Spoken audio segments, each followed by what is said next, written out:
तो ये भी कहा जाता है कि ये मखलूक जो है रात को स्पेशली 3 बजे नज़र आती है, यानी पोर्टल्स खुल जाते हैं और इस मखलूक को देखना आसान हो जाता है। एक क्या ये चीज होती है जिसको छलावा कहा जाता है कि छलावा जो है ना प्रिसाइसली वो रात के 3 बजे से लेके 4 बजे तक एक्टिव रहता है, जिसे हाँ, स्किन वॉकर भी कहा जाता है, जिसे शेप शिफ्टर भी कहा जाता है। अब जैसे ही हम उन आवाज़ों को फॉलो करते रहे तो वो आवाज़ें और हमसे दूर चली जाती। अब अभी उनको फॉलो ही कर रहे थे कि हमें राइट साइड से ऐसे लगा कि कोई बच्चा जो है वो रो रहा है। सबसे बड़ा फिनोमेना असद भाई ये है कि जब इस मखलूक को आप पे अटैक करना होता है ना तो ये आपके सेंसेस से खिलती है। ये आपको इस तरीके से जाल में फंसा लेती है कि जब ये आपके सामने आती है तो ना आप मूव कर पाते हो, ना आप कुछ बोल पाते हो। मुझे हमारे बहुत बड़े जो पैरानॉर्मल इन्वेस्टिगेटर हैं सज्जाद सलीम, मुझे ये बात उन्होंने सिखाई कि झांसे भाई आपके सामने कोई सफेद रंग की चीज खड़ी। टू बी ऑनेस्ट मैं अपने सेंसेस में नहीं था उस वक्त। मैंने देखा कि सामने दरख्त में एक सफेद कलर की कोई चीज थी, मुझे बताते हुए भी मेरे रोंगटे खड़े हो रहे हैं। वो यूं झांक के हमें देख रही। खैर जब मैंने इस तरीके से बोला है और लिटरली एजाज भाई वो मखलूक मेरे सामने खड़ी।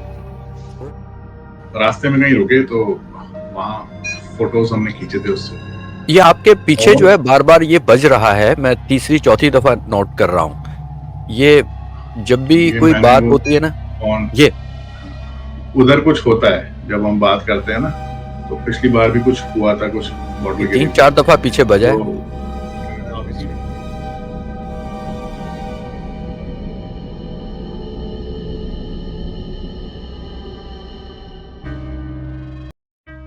लेडीज एंड जेंटलमैन, बहनों और भाइयों, अस्सलाम वालेकुम, नमस्ते, सत श्री अकाल। आज की पॉडकास्ट बहुत ही स्पेशल होने वाली है। हमारे साथ हमारे बहुत ही स्पेशल मेहमान इस स्ट्रीम को ज्वाइन करेंगे, लेकिन उससे पहले मैं अपने जो बहुत ही बेस्ट फ्रेंड्स हैं उनको हम इस स्ट्रीम में शामिल करते हैं। हमारे को होस्ट महमूद अय्याज भाई, जो कि स्पिरिचुअल हीलर हैं और इस फील्ड से काफ़ी अरसे से मुंसलिक हैं, तो हम उनको ऐड करते हैं। उसके बाद हम अपने दूसरे फ्रेंड, अपने बहुत ही अच्छे दोस्त असद भाई को इस स्ट्रीम में, पॉडकास्ट में शामिल करते हैं। इनका अपना चैनल फैक्ट मैट्रिक्स पैरानॉर्मल है, जिसमें बहुत ही ज़बरदस्त वीडियोस आपको देखने को मिलेंगी इससे रिलेटेड सब्जेक्ट से, पैरानॉर्मल से। एंड उसके बाद हमारे इस शो के बहुत ही मेहमान खसूसी जहाज़ेब, जो पाकिस्तान के best paranormal investigator, ghost Hunter हैं, हम उनको भी दावत देंगे। सबसे पहले हम अपने को होस्ट असद भाई को इस स्ट्रीम में शामिल करते हैं। हेलो असद भाई, अस्सलाम वालेकुम। आपका माइक नहीं चल रहा। वालेकुम सलाम। कैसे हैं आप? ओके इजाज भाई, कैसे हैं आप? बिल्कुल खैरियत। अब हम अपने दूसरे को होस्ट महमूद अय्याज भाई को शामिल करते हैं। हेलो महमूद भाई, कैसे हैं आप? जी हेलो, मैं ठीक हूँ। अस्सलाम वालेकुम असद भाई, अस्सलाम वालेकुम एजाज भाई, कैसे हैं आप सब लोग? बहुत शुक्रिया भाई। इस पॉडकास्ट में हम आपके लिए एक बहुत ही ज़बरदस्त सरप्राइज लेकर आए हैं। हमारे साथ पाकिस्तान के बहुत ही बेहतरीन पैरानॉर्मल इन्वेस्टिगेटर हैं। उनकी खसूसियत ये है कि वो लाइव पैरानॉर्मल इन्वेस्टिगेशन करते हैं और जो भी हैपनिंग हो रही होती है वो आप लोगों के सामने होती है। उसमें कोई ऐसी मिलावट या कोई ऐसी एडिटिंग नहीं होती और पब्लिक खुद देख के बताती है कि उनकी इन्वेस्टिगेशन में हकीकत क्या है, सच क्या है। तो हम उनको ज्वाइन करवाते हैं। जहाज़ेब अहमद। हेलो, अस्सलाम वालेकुम जहाज़ेब। अस्सलाम वालेकुम एजाज भाई। कैसे हैं आप? अस्सलाम वालेकुम। और महमूद भाई आपको भी अस्सलाम वालेकुम। वालेकुम अस्सलाम। जहाज़ेब कैसे हैं आप? मैं बिल्कुल ठीक ठाक। आप तमाम लोग बताएं, आप कैसे हैं? बिल्कुल भाई मैं तो खैरियत तो आपसे बाद में लूँगा। माशाल्लाह मैंने आपका चैनल चेकआउट किया, माशाल्लाह आपका जो फेसबुक पेज है वो भी मैंने देखा। माशाल्लाह बहुत अच्छी इन्वेस्टिगेशन, और आप सबसे बढ़िया चीज़ है कि आप लाइव करते हो। ये यार हेड्स ऑफ टू यू कि मतलब कोई मिलावट नहीं होती है। माशाल्लाह बहुत अच्छा लगा मुझे, बहुत अच्छा लगा। ये थैंक यू सो मच। आप लोग मोहब्बत करते हैं, बस ऐसी मोहब्बत करते रहा करें। और मोहब्बत करने वाले कम हैं, कीचड़ उछाड़ने वाले ज़्यादा हैं। वो हर जगह पे। वो हर जगह होते हैं, वो हर जगह होते हैं। दरअसल माशाल्लाह आपका उनको काम जो है भाई, काम के लिए हम सैल्यूट करते हैं भाई। जी, बिल्कुल। ऐसे लोग तो बिल्कुल आप लोगों बिल्कुल को हर जगह मिल जाएँगे, स्पेशली जो है ना जो कीचड़ उछालते हैं, उनके अंदर लैक ऑफ नॉलेज होता है। उनके अंदर जो है ना वो समझते हैं वो अपने ही कुएँ के मेंढक हैं। उन्होंने कभी कमरे से बाहर निकल के हम्म, दुनिया नहीं देखी होती। कभी कब्रिस्तान का जो है वो सफ़र नहीं किया होता। कभी उनको वो बस पढ़ी-पढ़ाई चीज़ों के ऊपर ही जो है ना वो रटे हुए तोते की तरह अपनी बातें करते रहते हैं अपने कमरे में बैठ के। तो उनसे हमें डिस्करेज नहीं होना चाहिए। हमें एक कम्युनिटी बना के अपनी कम्युनिटी को स्ट्रॉन्ग करना है, एक-दूसरे को सपोर्ट करना है, एक-दूसरे को इज़्ज़त देनी है और इस फ़ील्ड में रिसर्च करनी है। हम रिसर्चर हैं, हम जो है ना वो लिखी-लिखाई, पढ़ी-पढ़ाई स्टोरियों को नहीं पढ़ना चाहिए, बल्कि खुद रिसर्च करके जो हकीकत है फ़ील्ड के अंदर उसको लोगों को दिखाना चाहिए। बिल्कुल बिल्कुल, आप बिल्कुल बिल्कुल बिल्कुल सही कह रहे हैं। तो जहाँ से भाई आप और एजाज भाई उसके लिए जी, करेज बहुत चाहिए। जी, करेज चाहिए। असली चीज दिखाने में करेज चाहिए, करेज चाहिए। जी, आप जो है फेक चीजें दिखा के तो ये है कि कोई भी मतलब अपने फॉलोअर्स बढ़ा सकता है, मगर जो जैसे जाजिब कर रहे हैं, लाइव करते हैं, तो ये जी। बहुत बड़ी चीज है, मैं कहता हूँ ये। तो करते रहिए माशाल्लाह, बहुत अच्छा लगता है आपके चैनल देख के, बहुत मजा आता है। और बस आई होप कि आपका सब अच्छा रहे और इंशाल्लाह ताला आप इस करें। Thank you so much for being my well wisher. और दुआओं की दरख्वास्त है आपसे। Thank you. अभी जिस जिस तरीके आपसे से भी, अभी हम आपसे जो है ना वो चल रहे हैं ना, बस आप लोगों की दुआओं की दरख्वास्त है।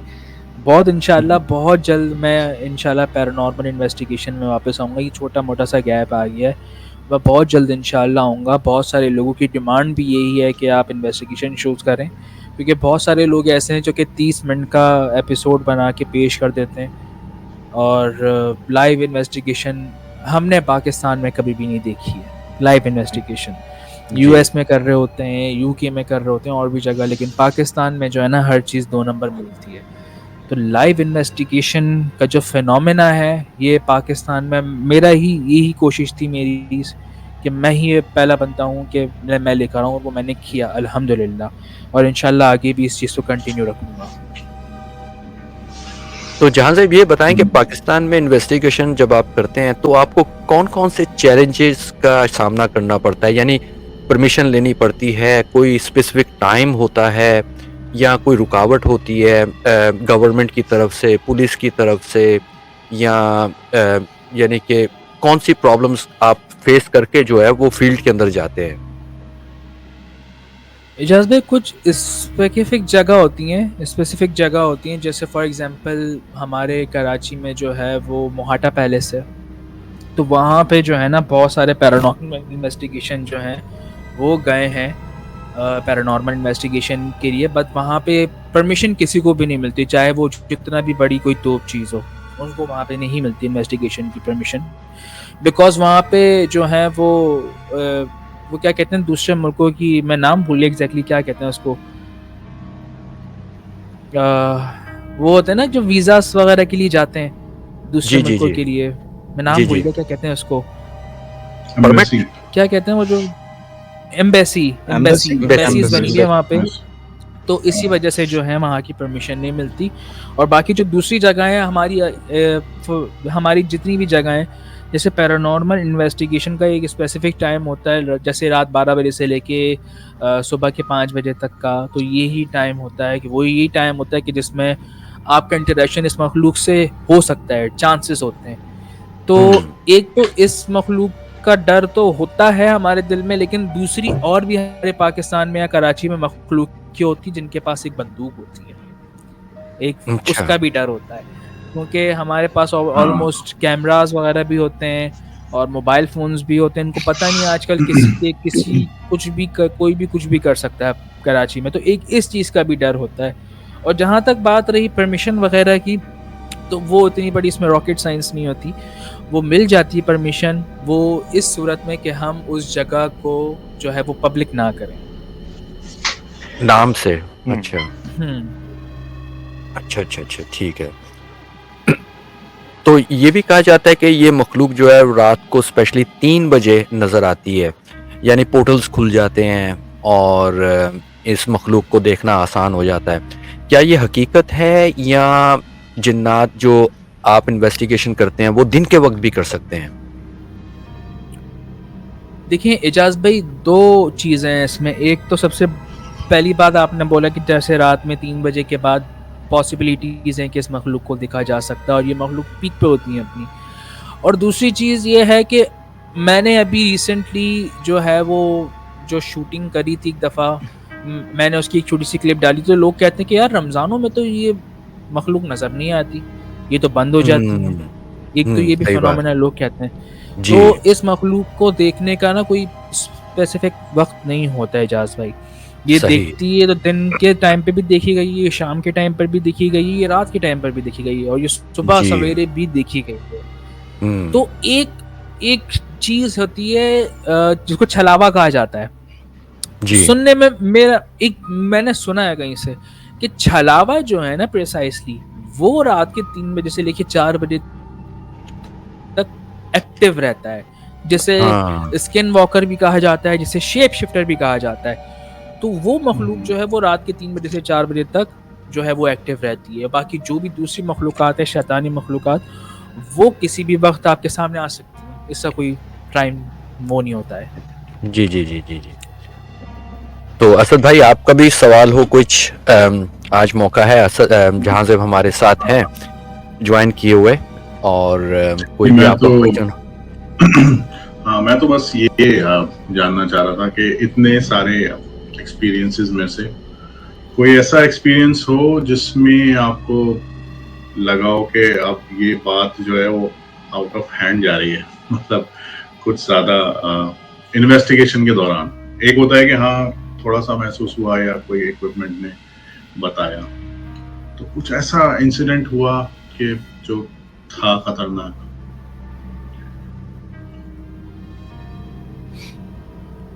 बिल्कुल असद भाई, एक जगह गए थे हम और वो एक बहुत बड़ा कब्रिस्तान है पाकिस्तान का, और वो एशिया का सबसे बड़ा कब्रिस्तान कहा जाता है वो। और मेवा शाह का शायद आप लोगों ने नाम सुना हो। वहाँ पे जी, जी। हर रिलीजन की वहाँ पे जो है ना वो एक स्पेसिफिक जगह है। हिंदुओं की भी वहाँ पे कब्र है, मुस्लिम्स की भी है, और जो हमारे क्रिश्चियनिटी में है उनकी भी वहाँ पे कब्रें हैं। तो हम वहाँ इन्वेस्टिगेशन करने के लिए गए थे। मैंने एजाज भाई को भी एक दफ़ा ये वाक़या सुनाया था। तो वहाँ पे हम इन्वेस्टिगेशन कर रहे थे। वो बहुत बड़ी जगह है, तकरीबन 8 या 9 गेट्स हैं उस जगह के। अब तकरीबन रात के 1:30 या 2 बजे का वक्त था। हम 4 जो हैं वो टीम मेंबर्स थे। तो जगह बड़ी थी, तो हमने सोचा कि हम क्यों ना 2-2 की टीम्स में डिवाइड हो जाएं। तो मैं और मेरा साथ मेरा कैमरामैन, मेरा एक दोस्त और वो भी को होस्ट था, और उसके साथ एक कैमरामैन। तो हम 2-2 की टीम में जो है वो स्प्लिट हो गए थे। हुआ कुछ यूँ कि हम लोगों ने एक प्लान रखा हुआ था कि हमें मिलना भी यहीं पर ही है। हमें जैसे हम 1:30 बजे अलग हुए, तो हमने 3:30 बजे हम लोगों ने यहीं पे वापस मिलना है। तो हम लोग अलग हो गए। अब मैं अपने साथ कैमरामैन के साथ जो था, हम लोग उस जगह को कवर कर रहे थे। अब इतने में ही थोड़ा ही दूर पास में मुझे ऐसा लगा कि कोई छेनी और हथौड़ी लेके ना कोई चीज़ ठोक रहा है, नॉकिंग की आवाज़ आ रही है। तो हम उन आवाज़ों को फॉलो करते रहे। अब जैसे ही हम उन आवाज़ों को फॉलो करते रहे, तो वो आवाज़ें और हमसे दूर चलती जा रही। अब अभी उनको फॉलो ही कर रहे थे कि हमें राइट साइड से ऐसे लगा कि कोई बच्चा जो है वो रो रहा है। अब वो अच्छा। रो रहा है बच्चा। अब हम समझ रहे शायद इतराफ से कोई जगह है, जब कोई घर है वहाँ पे कोई बच्चा रो रहा होगा यार, तो वो उसकी आवाज़ जो है वो डिसनॉइस होके आ रही होगी हमारे पास। अब वो आवाज़ जो है ना वो हमारे करीब आती जा रही, और जो नॉकिंग की आवाज़ थी वो दूर चलती जा रही। जितना हम पास जाते जा रहे वो आवाज़ इतनी दूर चलती जा रही। अब हुआ यूं कि ऐसा नहीं होता कि 2 बच्चे आपस में बातें करते हुए हंसने जैसे किसी का मजाक नहीं उड़ा रहे होते, उस तरीके की हंसी की आवाज़ जो है ना वो आने लगी। मैंने अपने कैमरामैन को बोला, रुक जाओ, तुम्हें पता है कि हम कहाँ पर खड़े हुए हैं इस वक्त, हमारा एग्जिट प्लान क्या है, हमें वापस कहाँ से जाना है। हमें नहीं पता था कि हम उस वक्त कहाँ पे खड़े हैं। हम बिल्कुल जो है वो फ्रीज हो गए थे। सबसे बड़ा फिनोमेना असद भाई ये है कि जब इस मखलूक को आप पे अटैक करना होता है ना, तो ये आपके सेंसेस से खिलती है। ये आपको इस तरीके से जाल में फंसा लेती है कि जब ये आपके सामने आती है तो ना आप मूव कर पाते हो, ना आप कुछ बोल पाते हो, और ना आप कुछ अपने सेल्फ में कुछ कर सकते हो। वो अगर आपके अंदर जिगरा होगा, आपके अंदर दिल होगा, हिम्मत होगी, तो आप आयतल कुर्सी पढ़ के अपने आप को बचा लोगे। लेकिन सही। तकरीबन 90% चांसेस होते हैं कि वो मखलूक आप पे ज़हन पे इतना हावी हो जाती है कि जो वो मखलूक आपको दिखा रही होती है आपको वही दिखता है, आपको और कुछ नहीं दिखेगा। सही बात अब है। यहाँ पे मुझे हमारे बहुत बड़े जो पैरानॉर्मल इन्वेस्टिगेटर हैं सज्जाद सरीन, मुझे ये बात उन्होंने सिखाई थी कि हमेशा इस चीज़ को याद रख कि जो भी तुम्हें कोई खूबसूरत चीज़ नज़र आए ना उसके पीछे कभी भी नहीं जाना ड्यूरिंग इन्वेस्टिगेशन शो, कि आपको पता नहीं कि वो चीज़ क्या निकले, ये आपके सेंसेस से खिलती है मखलूक। तो वो चीज़ मुझे ट्रिगर हुई, मैंने कहा कि रुक जाओ यहीं पे वजाहत, कैमरामैन का नाम मेरा वजाहत है, वजाहत रुक जाओ यहीं पे। हम लोग वहीं रुक गए। अब वो जो आवाज़ थी नॉकिंग की वो हमारे करीब आती चली जा रही। अब जो है वो आवाज़ जो आपसे दूर चलती जा रही थी वो अब आवाज़ें आपके करीब करीब आ रही हैं। अब मैंने ओह, कहा कि अच्छा। जो हमारे जो दूसरी टीम मेंबर्स हैं हमारे, उनको आप जो है ना वो फ़ौरन से बुला लें यहाँ पे। अब मामला जो है ना यहाँ से वो आगे जाने वाले हैं, अभी कुछ भी हो सकता है हमारे साथ। अच्छा, मुझे याद है, जहाँ तक मुझे याद है मैं उस वक्त लाइव था एजाज भाई। मेरा एक मेंबर था, वो लाइव इन्वेस्टिगेशन जब मैं कर रहा था तो एक कमेंट आया था मेरे पास। वो साहिबा कह रही थी, जब हम खड़े हुए थे, हम हिल नहीं रहे थे, मूव नहीं कर रहे थे, हम खड़े हुए थे, मैंने अपने कैमरामैन को बोला था कि तुम जो है ना वो लाइट ब्लिंक करो ताकि उनको पता लगे कि हमें उनकी ज़रूरत है। वो लाइट ब्लिंक ही कर रहा था, इतने में ही मेरे एक मेंबर ने कमेंट किया कि झांसे भाई आपके सामने कोई सफ़ेद रंग की चीज़ खड़ी हुई है। अच्छा। मैंने उस चीज़ को जो है ना वो इग्नोर कर दिया, मुझे दिख नहीं रही थी सामने, मुझे कुछ भी मुझे आइडिया नहीं था, क्योंकि मैं टू बी ऑनेस्ट मैं अपने सेंसेस में नहीं था उस वक्त। टू बी ऑनेस्ट मैं सेंसेस में नहीं था, और ना मैं था सेंसेस में, ना मेरा कैमरामैन सेंसेस में था। अब हुआ ये कि जब ये सारा मामला हुआ, मेरी टीम मेंबर्स आए, हम लोग जो है ना फिर साथ हो गए, फिर हम लोग साथ ही, मैंने बोला कि भाई साथ रहो, यहाँ पे कुछ भी हो सकता है, क्योंकि यहाँ पे 3 रिलीजियंस का कब्रिस्तान ये मिक्स है, आपको नहीं पता कि कौन सी यहाँ पे मखलूक आपके पास आ जाए, आपको कुछ भी नहीं पता।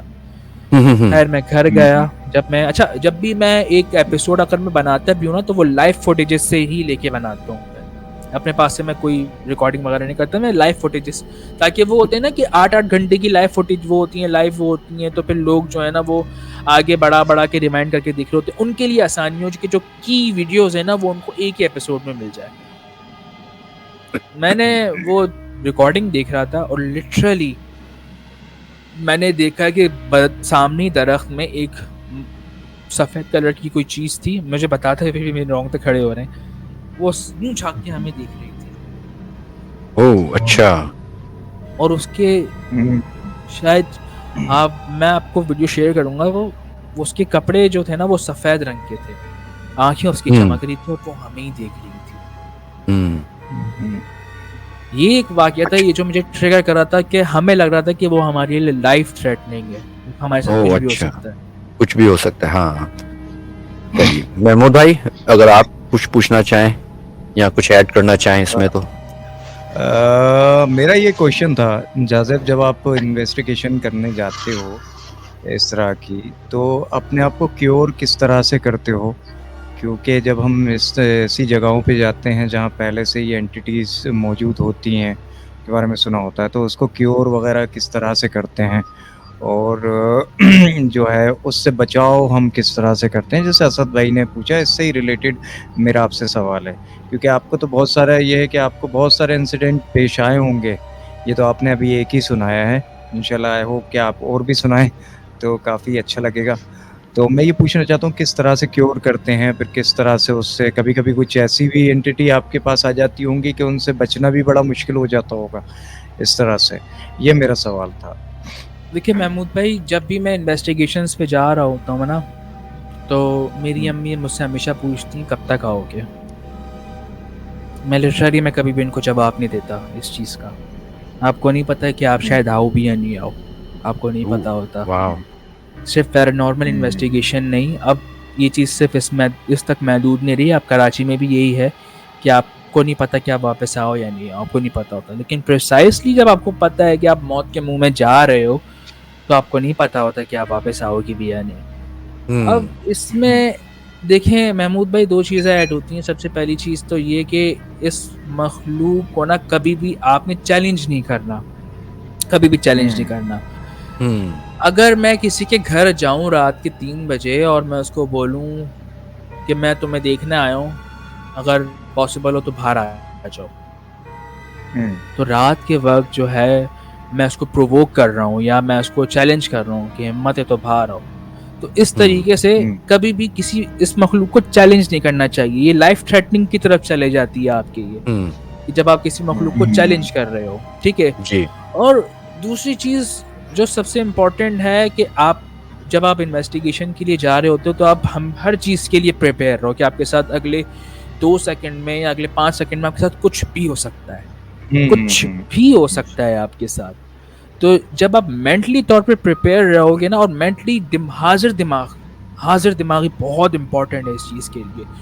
मैं ये कहता हूँ कि अगर कोई यंगस्टर या कोई भी इस चीज़ में आया है और उसमें विल पावर नहीं है इतनी कि वो हाजिर दिमाग ना हो, तो वो प्लीज़ ना करे, वो प्लीज़ ना करे ये चीज़। हाजिर दिमाग बहुत ज़रूरी है। आपको पता होना चाहिए कि मैं किस तरफ जा रहा हूँ, मैं किस वे में जा रहा हूँ, मेरे साथ क्या हो सकता है, मेरे साथ इस स्टेप को उठाने में क्या हो सकता है, उसको हर चीज़ पता होना चाहिए, अवेयरनेस होनी चाहिए उसको। तो अवेयरनेस सबसे इम्पोर्टेंट होती है। और अगर ये मखलूक आपके सामने आ जाए तो आप उससे कोऑर्डिनेशन की कोशिश करें। कोऑर्डिनेशन, जब ये मखलूक आपके सामने आएगी ना, तो ऐसा नहीं है कि वो आप पे अटैक करेगी, ऐसा नहीं है कि वो आप पे अटैक करेगी। हो सकता है वो अपना शेप चेंज कर ले, हो सकता है वो आपके सामने डिसअपियर हो जाए, लेकिन आपको ये करना चाहिए कि आप ऐसे सिचुएशन में उससे आप बात करो, उससे आप कम्युनिकेट करो, चाहे वो आपको नज़र आ रही है, चाहे वो आपको नज़र नहीं आ रही है। तो ये चीज़ सबसे इम्पोर्टेंट है। और सबसे मोस्ट इम्पोर्टेंट, चैलेंज तो आपने करना ही नहीं। चैलेंज आपने उस वक्त करना है जब आपको पता लगे कि मेरी मौत है यहाँ पे, जब आपको लगे कि मेरी मौत है, मैं शायद यहाँ से बाहर ही ना निकल पाऊँ। आपको उस सूरत में, ये सिचुएशन मेरे साथ हो चुकी है, ये सिचुएशन मेरे साथ हो चुकी है। मैं एक PCHS का एक मोस्ट हॉन्टेड हाउस है, शायद आप लोगों ने सुना हो। हम लोग बहुत मुश्किल से हमें वहाँ पे एंट्री मिली थी। हम उस जगह पे गए थे इन्वेस्टिगेशन के लिए। और मैं अगर आपको बताऊं, ये बात तकरीबन 2 साल पहले की है, रमज़ानों की बात है। मेरे एक सब्सक्राइबर था, उन्होंने कहा था कि आप हमारे साथ चलें, मैं आपको जगह दिखाऊंगा, अगर पॉसिबल हुआ तो मैं आपके साथ भी चलूँगा। बोला ठीक है, चल लें भाई। और जब हम गए, हम लोगों ने उस घर के बाहर, जब हम बाहर खड़े हुए थे, तो दीवारें उस घर की ना ऊंची थी, क्योंकि वो पुराने तर्ज का घर बना हुआ था एक, और एक बहुत बड़ा दरवाज़ा, और उसके जो मालिक मकान हैं वो सऊदीया में रहते थे, और उसमें इतना बड़ा ताला लगा हुआ था, उस ताले में जंग लगा हुआ था, मतलब उस ताले को आपने ग्राइंडर से काटना है, उससे ही होगा। तो हमने डिसाइड किया कि क्यों ना हम जो है वो ऊपर चढ़ के दीवार फैलान के चले जाएं। अभी ये सब चल ही रहा था। अच्छा, याद रहे उस घर के बराबर में एक बहुत मशहूर जो है ना एक रेस्टोरेंट है, बहुत मशहूर चेन रेस्टोरेंट है। अच्छा। तो हम लोग जो है, हम लोग खड़े हुए थे बाहर, तो इलाका मकीन भी जमा हो गए बहुत सारे कि भाई क्या चल रहा है यहाँ पे, ये वो कैमरा वगैरह आए में, ये वो। हमने बताया भाई हम शूटिंग करना है, पैरानॉर्मल इन्वेस्टिगेटर्स हैं, हम अंदर जाएंगे ये जगह। बोलेंगे भाई तुम पागल हो क्या, हम लोगों को मोहब्बत नहीं है अपनी जिंदगी से, अंदर तो मौत है तुम लोगों की भाई, अंदर तो यहाँ पे अंदर बड़े खतरनाक मामला आते हैं। एक तो सबसे बड़ी बात ये चीज़ कि यहाँ पे तो जन्नत है, और दूसरा ये अंदर झाड़ियाँ हैं, अंदर पेड़ पौधे हैं, इतनी झाड़ियाँ, जंगल है अंदर समझ लो, और अंदर तो सांप भी है। तुम लोग मर जाओगे अंदर, या तो तुम्हें जन्नत मार देंगे या ये सांप मार देंगे, दोनों में से कोई एक मार देगा तुम्हें। हमने बोला कोई मसला नहीं है, हम अपनी जिम्मेदारी पे जा रहे हैं। मैंने बताया कि भाई मैं लाइव इन्वेस्टिगेशन कर रहा हूँ, आप ये लाइव देख लीजिएगा, मैंने लिंक दे दिया आपको, अगर हमें कुछ हो जाए तो आप लोग जो है ना वो पीछे से संभाल लीजिएगा, मैं लाइव करूँगा जो भी करूँगा, आप लोग भी देखते रहे। अब वो बाहर जो है ना वो पूरे कोई होते हैं ना मोहल्ले के चौधरी वगैरह, वो आ गए, और बच्चे भी आ गए, और उन्होंने एक मोबाइल लगा लिया सामने, और वो सब देख रहे हैं अंदर। हम अंदर गए, अंदर जाके हम लोगों ने अपने कैमरास वगैरह वो फ्लैशर्स वगैरह निकाल लिए और हम जो है वो इन्वेस्टिगेट करते रहे। अब इतने में हुआ ये कि जैसे अच्छा वो घर जो है ना डबल स्टोरी बना हुआ था, तो अच्छा। जो चढ़ने की जो जगह सीढ़ियाँ होती है ना चढ़ने के लिए फर्स्ट फ्लोर पे जाने के लिए, तो जी। एक शुरू की 2 सीढ़ियाँ झड़ी हुई थी, 2 सीढ़ियाँ झड़ी हुई थी, फिर 3 सीढ़ियाँ थी, फिर ऊपर की 3-4 सीढ़ियाँ झड़ी हुई थी। अब हम लोगों ने पहली सीढ़ी पे पैर रखा, वो झड़ गई। तो हमने सोचा भाई अगर ये सीढ़ियों का ये हाल है तो ऊपर जाएंगे तो ऊपर तो पूरा झड़ जाएगा भाई। हमने बोला भाई हाँ। छोड़ दो, ऊपर नहीं जाएंगे अब। खैर फिर ये हुआ कि हमने अपना सारा सेटअप वगैरह ऑन कर दिया। अब हम घर के अंदर एंटर हुए तो जैसे वो नहीं होता कि छत होती है कमरे में, छत के ऊपर एक पंखा लगा हुआ होता है और पंखे का एक कुंडा होता है, जी। तो उस कुंडे पे से ना ऐसा लग रहा है कि कोई ऊपर से ना मिट्टी फेंक रहा है, कोई अच्छा। मिट्टी फेंक रहा है। और जब मिट्टी फेंक रहा है हम आगे पीछे हो गए। अब ये सब कुछ चल ही रहा था कि पत्थर मारने शुरू कर दिए किसी ने, और शायद हमें लग रहा है कि शायद कोई बाहर से मार रहा हो। अब बाहर से कैसे छोटे मोटे पत्थर ही मारेगा ना, कोई इतने छोटे मार लेगा या इतने छोटे मार लेगा, लेकिन सही। यहाँ पे वो सीन था, इतने बड़े बड़े पत्थर थे, अच्छा। इतनी बड़ी बड़ी वो हम पे फेंकी जा रही थी। और वो घर इस तरीके से था कि उस घर के बराबर से गंदा नाला गुजर रहा था और वो घर बिल्कुल नाले के साथ था, और उस घर के साथ ही एक बड़ा घना दरख्त था जो कि आधा जो है ना वो पुराने जमाने का नहीं होता, उस तरीके का दरख्त था वो। अच्छा। वो उस दरख्त में वाइब्स थी। आपको जब पता है ना कि आप जब इसका ये काम कर रहे होते हो तो वो आप वाइब्स कैच कर लेते हो। अब ये सब कुछ चल रहा था। अब मुझे लगा कि भाई हम यहाँ से बाहर नहीं निकल पाएंगे, क्योंकि अगर हमारे ये सर से छत हटेगी ना तो हमारे सर पे आगे पत्थर लग जाएगा।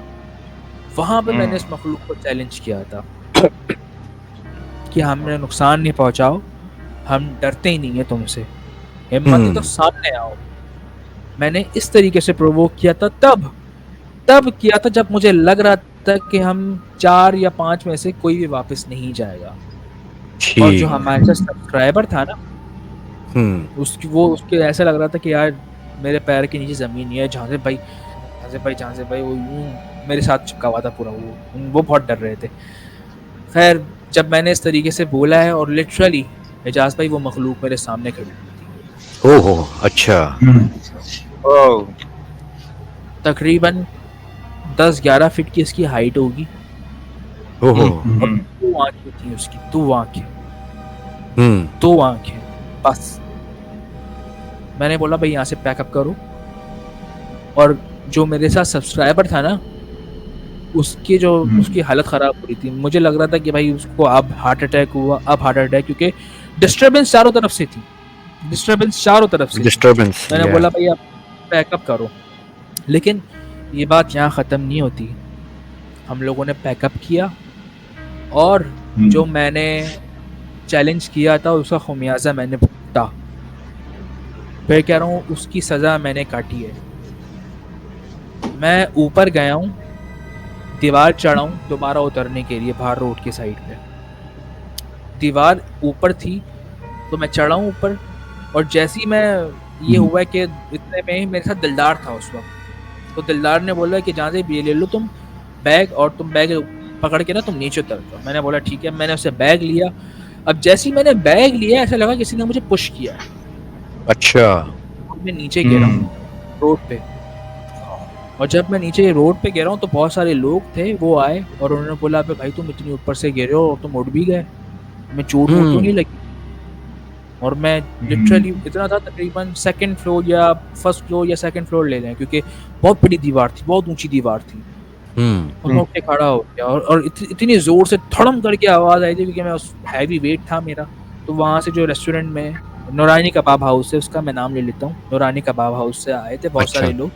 तो वो भागते आए और उन्होंने बोला यार झांसे भाई आपको मतलब वो आपको कुछ लगा या ये आप उठ के खड़े हो गए तो ऊपर से गए। तो इस सिचुएशन में एक चीज़ याद आई मुझे कि जब भी मैं जाता हूँ ना किसी इन्वेस्टिगेशन पे, तो मेरे पीछे एक बैकअप पे होते हैं जो मेरे लिए पढ़ रहे होते हैं। मैं हमेशा उनको बोल के जाता हूँ कि भाई मैं यहाँ पे जा रहा हूँ, आप देख लीजिएगा पीछे से जो हो सके आपकी, बाकी मैं देख लूँगा। तो वो मेरे लिए पढ़ाई कर रहे होते थे। अब मैं गिरा हूँ, उठाऊँ, बैग साइड में किया है मैंने, और लिटरली जब मैं ऊपर चढ़ रहा था ना, मैंने अपनी लाइव बंद कर दी थी। उनका मेरे पास फोन आया है, जो मेरे लिए पढ़ रहे होते हैं, और वो कह रहे हैं कि भाई क्या हुआ, तुम पे तो खतरनाक हमला हुआ है, बच गए हो ना? मैंने बोला जी बच गया हूँ। कह रहे हैं भाई बस ख्याल करो, तो तुम पे हमला किया गया है, इस तरीके से मुझे कॉल आई थी, हालांकि मैं लाइव नहीं था। उनको कैसे पता चला मुझे भी नहीं पता। अच्छा, यानी उनको पता चल गया था रूहानी तरीके से कि आपके साथ कोई मसला चल गया। ये मसला था, क्योंकि देखिए इजाज भाई, वो मसला लाइफ थ्रेटनिंग थी, मुझे ये बात ट्रिगर कर गई थी कि अंदर मर जाओगे। ये बात साफ कही गई थी, अंदर मर जाओगे भाई, तुम अंदर नहीं जाओ, अंदर मर जाओगे। और लिटरली मैंने इस मखलूक को चैलेंज ही इस वजह से किया था कि मुझे पता लग गया था कि यहाँ पे ना हमारा प्रोग्राम बढ़ने वाला है। अच्छा, तो वो एंटिटी जो आपने देखी थी वो बहुत क्लियर थी, या मतलब जैसा बस एक शैडो दिखा, मतलब जैसे आप बता रहे हैं? वो तकरीबन 40% क्लियर है। वो उसकी आंखें चमकती भी नजर आ रही हैं, उसकी इतनी बड़ी बड़ी आंखें चमकती भी नजर आ रही हैं, सफेद रंग की आंखें। और वो समझ लें आप, इतनी ऊंची हाइट पे है उसकी आंखें, और शायद उसका फिगर भी शायद नजर आ रहा है। फिगर थोड़ा बहुत नजर आ रहा है उसको, और उसकी आंखें भी नजर आ रही हैं। और मैंने ये बोला है कि हिम्मत है तो सामने आए, और वो सामने आ गए। बहुत सारे लोग कहते हैं, मानते हैं यहाँ पे कि आपको इनको ना इनविटेशन नहीं देना चाहिए, समन नहीं करना चाहिए, यानी कि इनको बुलाना नहीं चाहिए बिला वजह। अगर आ गए तो बिल्कुल वो अपने आप को जो जाहिर करेंगे, वो किस तरह करेंगे वो हमें नहीं पता, और वो आपके साथ क्या करेंगे वो भी नहीं पता। एक और यहाँ पे मैं मेंशन करना चाहूँगा अपने एक्सपीरियंस से कि वो एक साहब हैं, वो इंटरनेट पे बैठे हुए बहुत अपनी जो है ना नॉलेज को शेयर करने की कोशिश करते हैं, जबकि नॉलेज का आता पता नहीं है। वो कह रहे थे कि जो वेस्ट के जो इन्वेस्टिगेटर होते हैं वो बहुत बड़े बड़े कैमरे लेके जाते हैं, बहुत बड़े बड़े टूल होते हैं, इक्विपमेंट होते हैं, तब जाके जिन्नात नज़र आते हैं। यानी कि वो डिग्रेड कर रहे थे हमारे लोकल जो इन्वेस्टिगेटर हैं पाकिस्तान के, यानी इनके पास कोई टूल नहीं है, इक्विपमेंट नहीं है, इनके पास कैमरे नहीं है, तो ये काम करने के काबिल नहीं है, जो कि मुझे बहुत बुरा लगा। आप यकीन करें कि जो पुराने कैमरे थे, पुराने ज़माने के कैमरे थे जिसमें 32 मिलीमीटर की रील पड़ती थी, जो हम जाके बाकायदा धुलवाया करते थे, उन पिक्चर्स में भी जिन्नात कैप्चर हो जाते हैं। हमने बहुत सारी पुरानी फोटोज देखी हैं, उसमें भी जिन्नात आ जाते थे। तो जब ये जिन्नात का मामला है ना, तो इसके लिए कोई ज़रूरी नहीं है कि आपके पास बेस्ट इक्विपमेंट ही हो तो ही ये आपकी फोटोज में आएंगे, कैमरेज में आएंगे। एनर्जी है वो कहीं भी शो हो सकती है, कहीं भी नज़र आ सकती है। हाँ, अगर कोई ऐसी एनर्जी है जो शो नहीं हो रही, इन्हेंस नहीं हो रही, तो आप उनके लिए एडवांस कैमरे शो कर सकते हैं। आपने देखा होगा कि आप इंटरनेट पे सर्च करें कि बहुत सारे लोगों ने पुरानी पिक्चर्स शेयर की हुई हैं, वो फिल्म वाले कैमरे से शो की हुई हैं। फिल्म वाले कैमरे में उनके ऊपर एपरेशंस आ गए हैं। अब ऐसा भी तो है ना कि वो आंखों के सामने भी आ जाते हैं, नज़र भी आ जाते हैं। तो ये वही आंखें हैं जो कभी उनको नहीं देख पाती, कभी देख पाती हैं। तो ये एंटिटी के ऊपर डिपेंड करता है कि वो कभी भी आपके ऊपर जाहिर हो जाए। वो ये नहीं वेट करती कि आपके पास बेस्ट कैमरा, बेस्ट इक्विपमेंट होगा तभी मैं अपनी तस्वीर खिंचवाऊंगी। तो आपका इसमें क्या कहना है? इज इट ट्रू और नॉट? नहीं, मेरा जो है, मैं को एक बात बताऊं, मेरी शायद एक वीडियो मैंने असद भाई आप लोगों को दी थी ना, बहुत पुरानी। वो सैमसंग का जो वो छोटे कैमरे जो मल्टीमीडिया के सेट चले थे, तो जब मैंने रिकॉर्ड करा था उससे रिकॉर्ड किया था, उसकी वो क्वालिटी देख के ही आप समझ गए होंगे। शायद जाज़ब ने देखी होगी, तो वो असद भाई के चैनल पे या एजाज भाई के चैनल पे पड़ी है वो। तो मैं जिक्र बिलजहर कर रहा था जब मुझे नया पढ़ने के लिए नहीं आता ना, तो बहुत दिन से मुझे ऐसा महसूस हो रहा था कि कोई एंटिटी है यहाँ पे ना। तो मैंने उस कैमरे को ऊपर लगा दिया था, मैं क्या देखता हूँ यार कुछ कैप्चर हो जाएगा तो अच्छा। तो आप सबने देखा था उसके अंदर के, उसके अंदर वाकई में एक जो है फायर सी चीज गई है, जिसकी पूंछ भी है, टेल भी है। तो वो तो इतने मल्टीमीडिया के सेट में कैमरे में से कैप्चर हुई थी उसका आप पिक्सल ही देख लोगे तो इतना पिक्सल है कि उसमें सीजीआई का कर ही नहीं सकता इंसान उसके अंदर। सही बात है। पॉसिबल है, ग्रीन स्क्रीन लगा के कुछ नहीं कर सकते आप उसके अंदर। तो वो एकदम कैप्चर हुई थी। तो वो ये बात तो बिल्कुल सही है कि वो कैप्चर करने के लिए उनको ये थोड़ा ना चाहिए क्या उनके लिए बहुत अच्छे इक्विपमेंट्स हो या हो। और मैंने जहाँ तक इनको समझा है मतलब ये है कि मैं भी बहुत टाइम से इस फील्ड में हूँ, तो ये क्रिएचर इनके दिल में होगा तो ही ये जाहिर होंगे। अगर इनके दिल में नहीं है, इनका दिल नहीं है, तो आप कितना भी इनको बुला लें, कुछ भी कर लें, ये जाहिर नहीं होता। अच्छा ये एजाज भाई, तो एक ये चीज कहना मैं मेंशन करना चाहूंगा इस पे कि अभी मेरे इंस्टाग्राम पे एक साहब थे, उन्होंने मुझे एक पिक्चर सेंड की है। तो उन्होंने ये बताया कि हम बाशु फॉरेस्ट में थे, तो हम लोग ना बॉन फायर लगा के हम 3-4 दोस्त बैठे हुए बातें कर रहे थे, तो एक चीज़ रिकॉर्ड हुई थी उनके पास। मैं आपको दिखाता हूँ, शायद आप देख लें। ये देख रहे हैं? ये मैंने देखी है, बिल्कुल वुमेन। ये मैंने आपके इंस्टाग्राम पे चेक की है। देखिए आपने ये बिल्कुल फिगर, आई सॉ दैट। तो ये एक मखलूक थी जो कि साहब ने मुझे भेजी थी, और ये 1080p के रिजल्ट पे हुई भी है, कैप्चर की भी है। अच्छा, अब इस पे एक लॉजिक है, जरा गौर से सुनिएगा एजाज भाई, जी असद भाई और क्या नाम है, महमूद जी महमूद जी भाई, जी आप भी जी सुनिएगा। जी जी जी जी हम इंसानों की जो आंखें हैं ना, हमेशा एक विजन पे रहती हैं, एक विजन पे रहती हैं। 1080p पे लगा लें फॉर एग्जांपल, 1080p की नज़र से, 1080p के विजन से हम देखते हैं, चाहे अंधेरा हो चाहे रोशनी हो। अब अगर कैमरा लेके आ जाए ना आप, तो कैमरा हमेशा सिचुएशन के हिसाब से अपने जो Adjust वो है, करता है। अपनी रिजल्ट्स है अपने Yes. एडजस्ट कर रहा होता है। जहाँ अंधेरा होता है वहाँ 1080p पे आ जाता है, जहाँ लाइट होती है वहाँ 1080p पे आ जाता है, और जहाँ अंधेरा होता है वहाँ 720 पे आ जाता है, और जहाँ बिल्कुल ही अंधेरा होता है वहाँ पे 320 पे आ जाता है। तो ये जो मखलूक है, ये इसी वजह से कैमरास में रिकॉर्ड हो जाती है, क्योंकि कैमरास अपने रिजल्ट चेंज कर रहा होता है, और हम इंसानों की आंखें जो हैं वो 1080p पे ही अटकी रहती है, विजन हमारा सही। कभी भी चेंज नहीं होता। तो ऐसा पैरानॉर्मल इन्वेस्टिगेशन अक्सर लोग मुझसे पूछते हैं, तो मेरे पास यही एक जवाब होता है उनके लिए, और मैं चैलेंज के साथ कह सकता हूँ कि आप कोई सी भी ऐसी दुनिया के कोई सा भी ऐसा टूल ले आए जो कि हमेशा एक ही विजन से देखता हो, तो आपको उसमें भी नजर नहीं आएगा। लेकिन अगर ये नोकिया का जो 3233 वाला मोबाइल है ना, उसमें अभी या कैमरा होगा ना, तो उसमें भी रिकॉर्ड हो जाएगा, और हुए उस जमाने में भी हुए। तो भाई ये लॉजिक ना, मुझे अगर कोई बोलता है ना कि रिकॉर्डिंग नहीं होती, कहीं पे भी रिकॉर्डिंग नहीं होती, ये वो, तो भाई माजरत के साथ भाई, अगर कोई आप शो कर रहे हो ना तो छोड़ दो।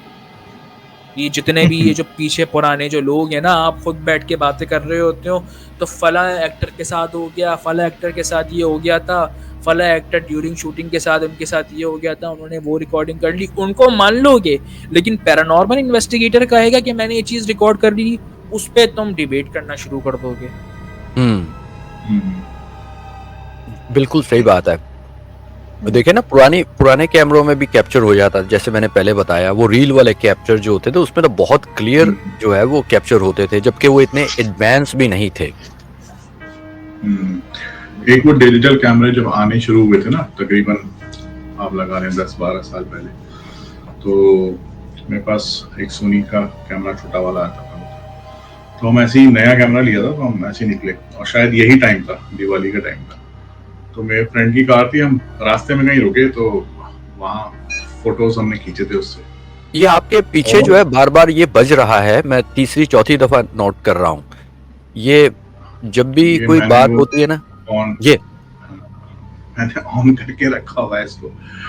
उधर कुछ होता है जब हम बात करते हैं ना, तो पिछली बार भी कुछ हुआ था, कुछ बॉटल 3-4 दफा पीछे बजा है। तो पिछली बार जो बॉटल ना जो बॉटल्स जो फाइट हुई थी ना बॉटल्स की, वो काबिले तारीफ वाली बात थी कि बड़े शानदार चीज कैप्चर हुआ था। ये बहुत अच्छा लगा। कुछ ना कुछ होता है हल्का।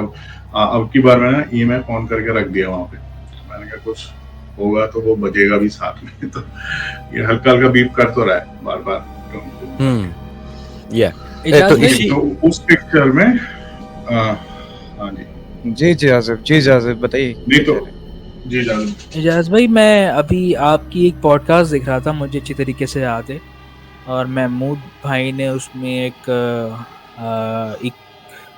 एक वो प्रोग्राम जो है, एक मतलब एक सेट क्रिएट कर लिया था। उसमें मैं देख रहा था कि वो चार्ली वाला गेम जो है वो महबूब भाई खेल रहे हैं, और लिटरली लिटरली मैं इसको सिर्फ एक मजाक समझता था, टू बी ऑनेस्ट मैं इस मजाक समझता था।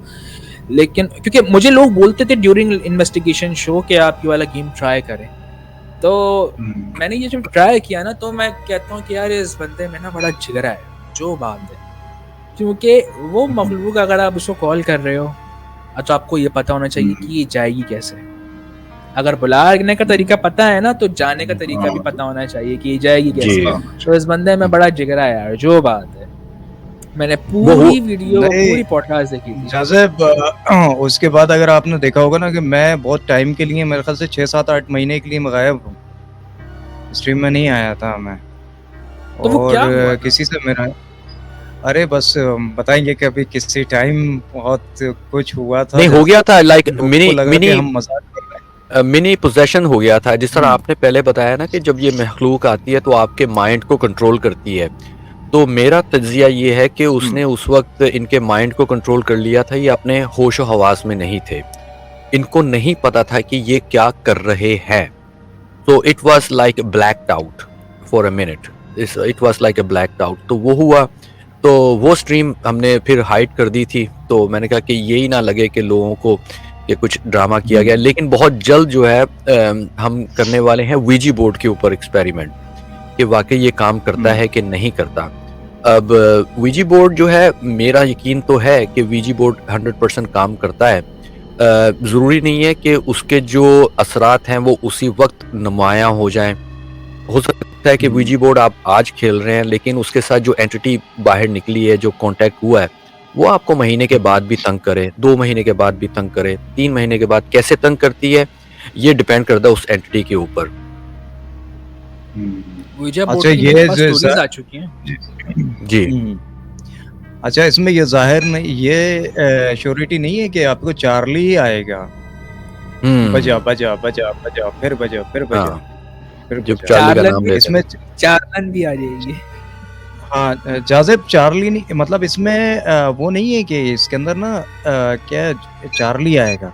अगर आसपास कोई एंटिटी है ना, वो भी आ सकती है।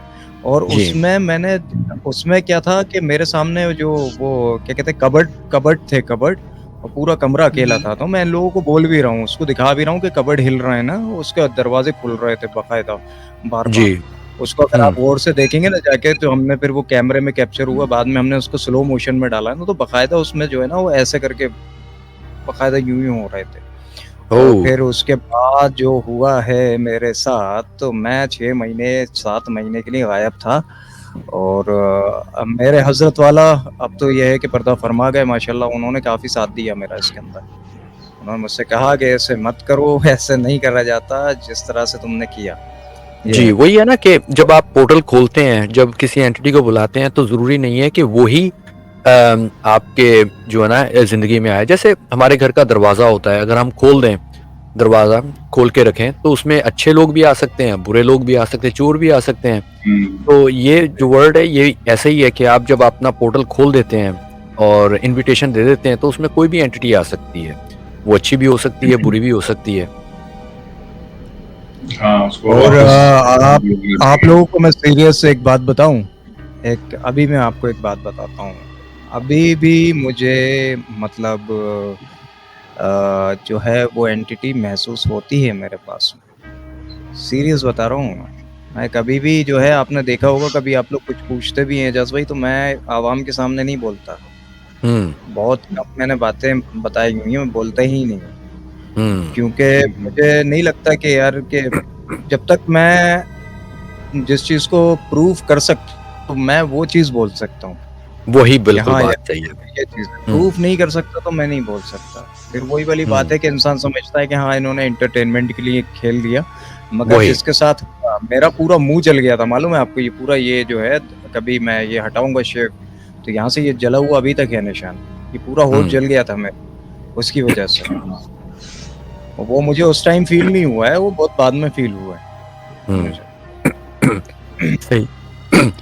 बस नहीं महमूद भाई, टू बी ऑनेस्ट देखें, मैं आपको इतना कहूँगा कि आप जो है ना अपनी पूरी प्रोटेक्शन रखा करें इस चीज़ पे। अगर कभी आप कर रहे हो ना तो अपना एक बैकअप प्लान भी रखा करें, अपना एक जी बैकअप जी प्लान जी भी जी रखा करें हमेशा। देखें सिर्फ जी। यही नहीं कि आप घूस इन्वेस्टिगेशन भी कर रहे हो, जैसे पैरानॉर्मल इन्वेस्टिगेशन ही हो, नहीं, जब आप हॉरर स्टोरी शोज भी कर रहे हो ना तो आप पे जब आप इस मखलूक की बात करोगे, जिक्र करोगे, तो ये और आके करीब आपके बात सुनती है बात होंगी। बिल्कुल बिल्कुल तो बिल्कुल ड्यूरिंग जैसे माय हॉरर स्टोरी जी शो मेरे साथ भी बहुत सी प्रॉब्लम्स हुई हैं मेरे अपने स्टूडियो में। जब भी मैं जा रहा होता हूँ लाइव तो कोई ना कोई मसले मसाइल शुरू हो जाते हैं। बहुत बार ऐसा हम्म, हुआ है कि मैं इतना हॉरर स्टोरी शो कर रहा हूँ, पीछे बैठे हुए एक साहब मेरा शो सुन रहे हैं, मुझे पता ही नहीं है, मुझे ओह पता ही नहीं है। अच्छा। हाँ हाँ, ओह ये माय शायद मैंने आपको गॉड, बताया था एजाज भाई, I think. I think so. मुझे याद नहीं पड़ता, वो दोबारा कोई नहीं, बताएं बड़ा आप। वो सीन कुछ ये अच्छा। हुआ था कि मैं शो कर रहा था, मैं अपना हॉरर शो कर रहा था, तो मेरे पास एक कॉलर आई हुई थी। अब वो कॉलर अपना वाकया बता रही थी। अब मैं ना यूं बैठे के आराम से अपना सुन रहा, उनकी कॉल सुन रहा। अब जब मेरे बराबर में ना, जहाँ पे ये मेरा वो पूरा सेटअप रखा, उसके बराबर में एक वो रखा होता था, वो एक वो शीशा लगा हुआ होता था, उसके अच्छा। बराबर में एक काउच रखा होता था, जैसे ये सोफा रखा हुआ है। तो अब मैं उनकी वॉइस सुन रहा हूँ, मेरी नज़र पड़ी वहाँ पे बराबर में, मेरे मिरर पे पड़ी है। जैसे मैं मिरर पे देखता हूँ तो सामने पीछे ना एक बुजुर्ग बैठे हैं, और वो बैठे अच्छा। में उनके हाथ में तस्बीह है, इतनी बड़ी दाढ़ी, उनकी ओए, सफेद रंग की अच्छा। शलवार कमीज पहने हुए, माशाल्लाह और ओह, माशाल्लाह। अंधेरे में चमक रहे हैं, अंधेरे में चमक रहे हैं उनके कपड़े। और ओह, लिटरली एजाज भाई, मैं वाओ। उनको देख रहा हूँ और मैं यूं बिल्कुल ब्लाइंड, बिल्कुल फ्रीज हो गया हूँ मैं। ब्लैंक हो और गए जैसे आप। थोड़ा बहुत मुझे होश आया है ना, थोड़ा बहुत मुझे होश आया है ना, मैंने अपनी सीट मैंने पीछे करी है, मैंने अपने कमरे का दरवाजा खोला है, और चप्पलें पहनी नहीं और है, आप भागे ना, हाथ में भागे उठाई ना। है, सही दरवाजा बात है। खोला और मैंने भाग गया मैं। और उसके सही बाद है। मेरी मॉडरेटर, हमारी मॉडरेटर थी उम्मे महा, वो जो है ना वो बोल रही है, यार जाजिब भाई आपका जो है ना वो शो लाइव चल रहा है, आप कहाँ? वो कॉलर हेलो हेलो हेलो बोल के थक के चली भी गई, कहाँ ओह रही माय आप लोग? गॉड, अच्छा। मैंने ओह, इसको फिर बताया कि मेरे साथ ये कांड हो गया। ओह, अच्छा, अच्छा, अच्छा, अच्छा। चलें असद भाई, आपका भी कोई क्वेश्चन हो, मैं लास्ट क्वेश्चन पूछता हूँ जहांजेब से। तो मेरे ख्याल में 1 घंटे की स्ट्रीम करके हम जो है पॉडकास्ट को एंड करते हैं, जैसे आपकी मर्जी हो। नहीं भी बिल्कुल। जाजिब से और भी पूछना है ना, अभी तो जाजिब आते रहेंगे इंशाल्लाह, जी, जुड़ते जी, जी। रहेंगे, बड़ा इंटरेस्टिंग मजा आया उनके साथ। हाँ जी बिल्कुल। बस बस ये और मैं पूछना चाहता था, जैसे जो हम इन्वेस्टिगेशन के दौरान कुछ इक्विपमेंट्स यूज करते हैं, तो बाकी लोग जो इंडिया और पाकिस्तान में इन्वेस्टिगेशन कर रहे हैं, वो चाहे कैसा भी कर रहे हैं, मतलब कुछ भी दिखा रहे हैं, लेकिन इक्विपमेंट्स के साथ करना जो है वो एक उसकी ऑथेंटिसिटी दिखाता है। अगर कुछ कैप्चर हुआ तो कितना हेल्प करते हैं इक्विपमेंट्स, या कोई खाली कैमरा लेके जा रहा है तो वो ज़रूरी नहीं कुछ कैप्चर करे, लेकिन कई बार क्या होता है कि आप EMFs हैं आपके पास, या लोग वो भी वॉइस के लिए भी यूज़ करते हैं, उसमें भी कुछ कैप्चर होता है। तो उसके लिए तो काफ़ी मेहनत करनी पड़ती होगी ना इक्विपमेंट्स में कुछ कैप्चर करने के लिए। देखिए, टू बी ऑनेस्ट इस पे मुझे बिलीव नहीं है। जो भी गैजेट्स आते हैं जैसे EMF हो गया और अपना माइक्रोफोन रिकॉर्डर हो गया, मुझे इस पे टू बी ऑनेस्ट मुझे बिलीव नहीं है, क्योंकि जो EMF होता है वो हमारे कराची में के इलेक्ट्रिक हमारी इलेक्ट्रिसिटी सप्लाई करती है, उसके हर टेक्नीशियन के पास EMF होता है। अच्छा। और वो टू बी ऑनेस्ट वो इस वजह से यूज होता है कि अगर किसी दीवार के अंदर से कोई वायर जा रही होती है ना, और उसमें अगर कोई लीकेज वगैरह होती है या कोई वायर जो है वो टूट गया होता है अंदर ही, और वो करंट फैल गया पूरी दीवार पे, अड़ता आ गया, तो उसके लिए वो चीज़ यूज होती है कि इलेक्ट्रिसिटी कैच कर ले वो। अगर फॉर एग्जांपल मैं ईएमएफ को मैं किसी जंगल में लेके जाऊंगा या फिर मैं किसी कब्रिस्तान में लेके जाऊंगा या हॉरर हॉन्टेड हाउस में ले जाऊंगा तो वो हर जगह लानत देगा। क्यों? क्योंकि आसपास इलेक्ट्रिसिटी है। तो ईएमएफ तो मेरे लिए ईएमएफ मैं ये नहीं कहूँगा कि जो जितने भी लोग कर रहे हैं वो पागल हैं ये वो मेरे लिए ऑथेंटिक नहीं लगता ईएमएफ, टू बी ऑनेस्ट। हाँ, जैसे आवाज़ों को कैच करने के लिए कोई चीज़ यूज़ की जाती है, रिकॉर्डिंग वो वगैरह हो गए। रिकॉर्डिंग वगैरह वो ऑथेंटिक होती है कि आवाज़ कैच करती है। अब इसमें भी 2-3 चीज़ें होती हैं कि कहीं दूर आबादी तो नहीं है या कोई आगे पीछे कोई लोग रहते तो नहीं है या कोई चीज़ तो नहीं है, कोई कुत्ता तो नहीं भौंक रहा, ये तो नहीं हो रहा। इसको भी जो है ना वो रखनी चाहिए। देखें, पैरानॉर्मल इन्वेस्टिगेशन यही नहीं कि आपने हर एपिसोड में कुछ ना कुछ डालना है, ऐसा नहीं। पैरानॉर्मल इन्वेस्टिगेटर कहते हैं किसको है? सबसे पहले डेफिनेशन ये कि पैरानॉर्मल इन्वेस्टिगेटर की डेफिनेशन क्या है। पैरानॉर्मल इन्वेस्टिगेटर कहते हैं किसको है? पैरानॉर्मल इन्वेस्टिगेटर एक होता है ना सीआईडी, क्राइम इन्वेस्टिगेटर डिपार्टमेंट, जैसे हर डिपार्टमेंट्स होते हैं वैसे पैरानॉर्मल इन्वेस्टिगेटर ये होता है कि अगर किसी जगह पे प्रॉब्लम है तो उस जगह को जाके इन्वेस्टिगेट किया जाए कि आया उस जगह कोई प्रॉब्लम है या नहीं। अगर कोई प्रॉब्लम नहीं है तो लोगों को बताओ कि यहाँ पे कुछ भी नहीं है, ताकि लोगों के दिल के अंदर से वो डर निकले। अगर मैं एजाज भाई को बोलूंगा कि कारसाज में मुझे चुड़ैल दिखी है, तो एजाज भाई जब कारसाज से गुजरेंगे तो इस बंदे के दिल में डर होगा। पैरानॉर्मल इन्वेस्टिगेटर का ये होता है कि दिल के अंदर से डर निकालना होता है कि भाई यहाँ पे कुछ भी नहीं है, मिस्ट्रीज है। अक्सर ऐसा होता है ना कि कोई जो होता है वो जलन हसद में जो है वो एक बात फैला देते हैं, वही होता है। सही बात है, वही होता है। जो लोग डर खौफ फैलाते हैं वो मेरे ख्याल में गोस्ट हंटर ही होते हैं। ये पहली स्टेज है। वो गोस्ट हंटर ही होते हैं, लेकिन नहीं भाई, गोस्ट हंटर वो होता है जो कि सच दिखाए और लोगों के दिल से डर निकाले। पैरानॉर्मल जैसे पैरानॉर्मल इन्वेस्टिगेटर है, वैसे सीआईडी भी है, क्राइम इन्वेस्टिगेशन डिपार्टमेंट, ठीक है। वो क्या करते हैं? इन्वेस्टिगेट करते हैं कि क्रिमिनल कौन है। पैरानॉर्मल इन्वेस्टिगेटर का काम ये होता है कि वो जगह को देखें तो उसमें प्रॉब्लम क्या है, वो हॉन्टेड है भी या नहीं, और सच सही दुनिया में सच को सच बताएं। बोलना सबसे मुश्किल काम हो गया है। सबसे मुश्किल काम सच बोलना हो गया है। तो नहीं, सच आप बोलो झूठ भाई। दिखाएं, झूठ तो चल जाएगा। बिल्कुल सही बात है झूठ आसानी से बिक जाता है जी।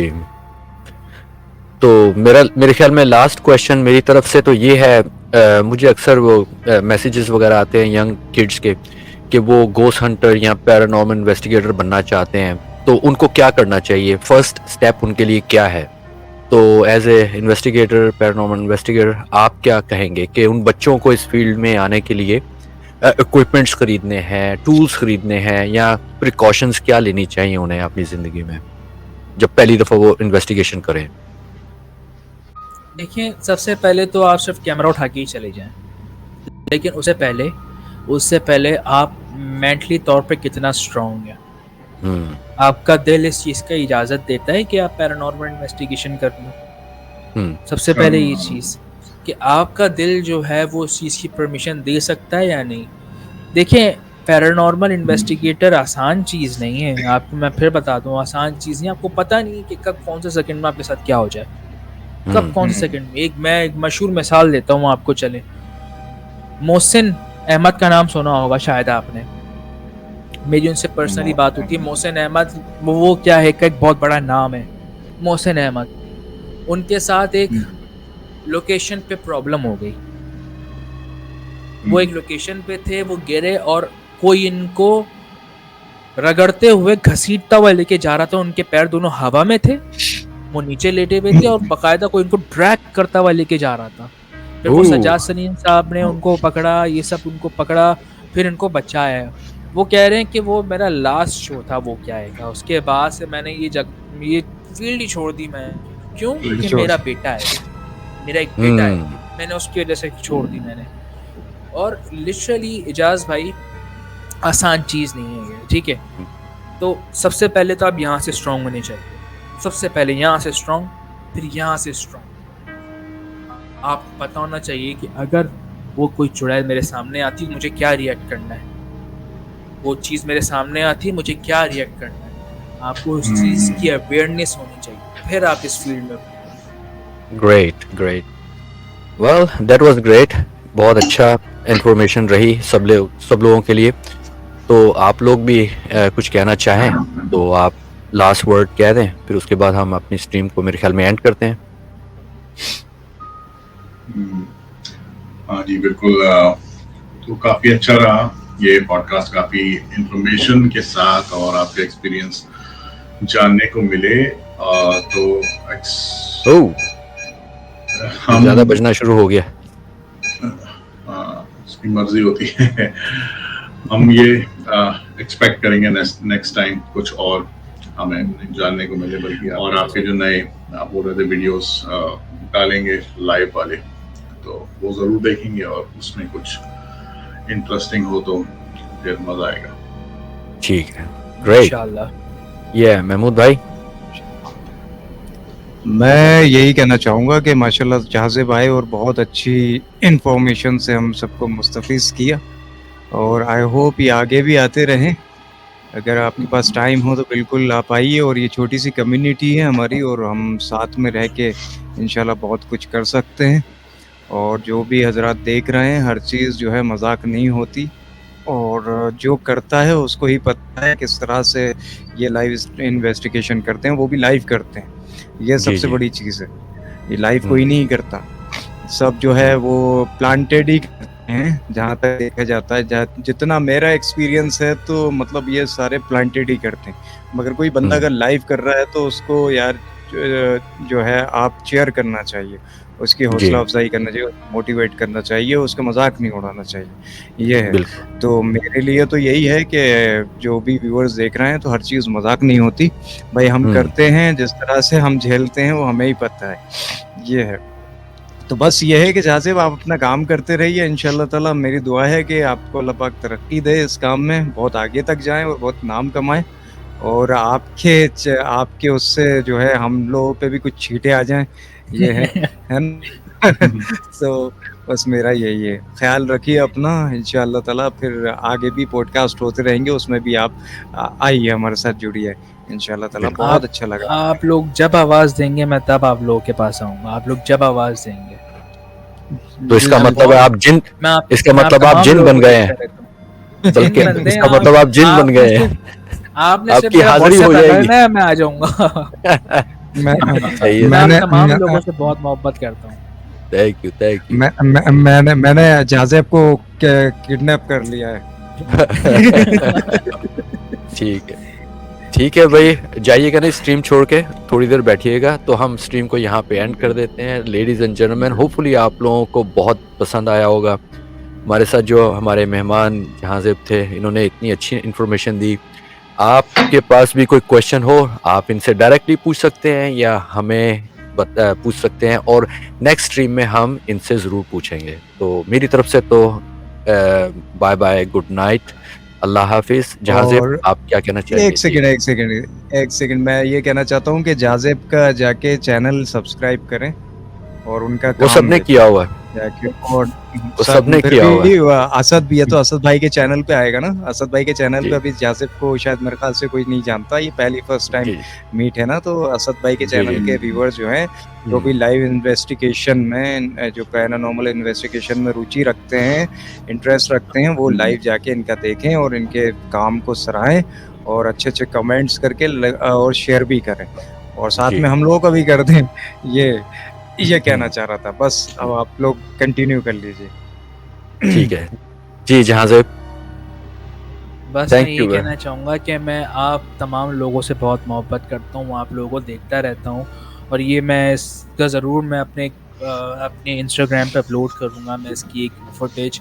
और मैं अपने भी व्यूअर्स से ये कहूँगा कि प्लीज़ आप इन तमाम लोगों को, असद भाई को, महमूद भाई को और एजाज़ भाई को प्लीज़ ज़रूर जाके इनको सपोर्ट करें और इनको सराहें इनके काम को। जो भी आपको, जो भी इन्वेस्टिगेटर हो या हॉरर शो होस्ट हो या कोई भी वो शख्स जो आपको एक कंटेंट प्रोवाइड कर रहा हो, उसकी रिस्पेक्ट करें, उसको काम को सराहें, उसको अप्रिशिएट करें, चाहे वो जैसा भी काम कर रहा हो उसको अप्रिशिएट करें। तो सिर्फ मेरी आप तमाम लोगों से ये रिक्वेस्ट है। बिल्कुल बहुत बहुत कमरे से बाहर निकले और फील्ड में आए।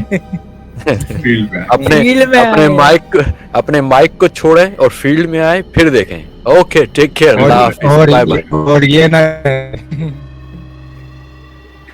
ठीक है, अल्लाह हाफिज। आपका जैम हो गया, टेक केयर, अल्लाह हाफिज, बाय बाय।